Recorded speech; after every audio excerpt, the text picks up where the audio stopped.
Kim Jong Un is rumored to be setting the stage for his 13-year-old daughter to succeed him and continue the Kim family lineage in North Korea. Let's go to Emma Withrow from the Fact Check team. What are the latest signs that this actually could happen? I know that you've been pouring into the reports, and then part B of this is, what does that transfer of power actually look like? Right. So she hasn't been named any sort of official capacity quite yet, but all signs are really pointing to Kim Jong Un positioning her to take over the North Korean dynasty. Very little is known about his daughter. What we do know, though, is that she'll likely attend the ruling Workers' Party Congress, Kim Jong Un's autocratic party that's going to happen this month. It's kind of a large-scale political event where the public gets potentially a first glimpse of her in an official capacity, as also as a point where they really lay out the goals, their policy goals going forward. The regime does. This is where her path to succession would become more solidified. So it's not exactly clear how this is all going to play out. We're going to have to just wait and see what comes out of it. What is clear is that documenting her presence and appearances like that and images like that is happening more and more. And if this does happen, Emma, it would be a very unusual move. It would, yeah. It's extremely rare, especially in North Korea. We know North Korea is a very much a patriarchal society. They haven't ever had a female leader, but Kim Jong Un would be joining a short list of fathers to select their daughters to fill their shoes. So just taking a look back into recent history, first you have the UK's Queen Elizabeth II, who is the successor to King George.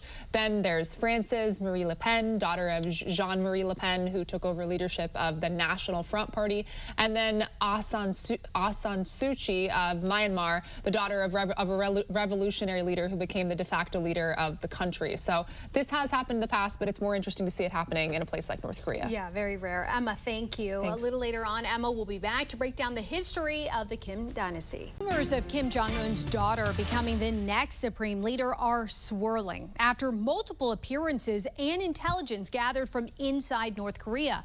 She would be the fourth supreme leader of the Kim dynasty in a country plagued with human rights abuses and strict censorship. Let's go to Emma Withrow from the Fact Check team. And when we talk about North Korea, for many, images come to mind. We hear about the human rights abuses. Break down what has been officially documented.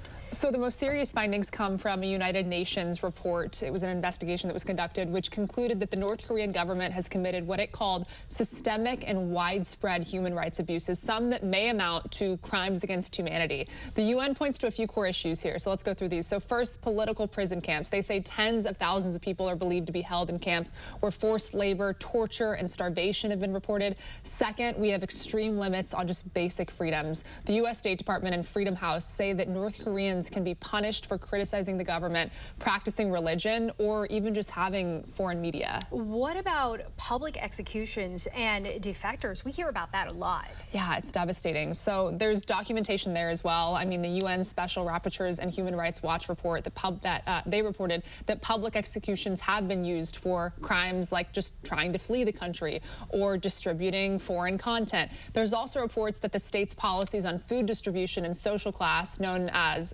this specific type of system, they can determine who gets access to just food, jobs, and education. The World Food Program also continues to report that there's chronic food shortages that are happening in the country. A lot of different issues here, well documented. So Emma, thank you. Interesting discussion. Yeah. And for more on this Fact Check team topic, including links to Emma's sources, just scan that QR code or visit thenationaldesk.com.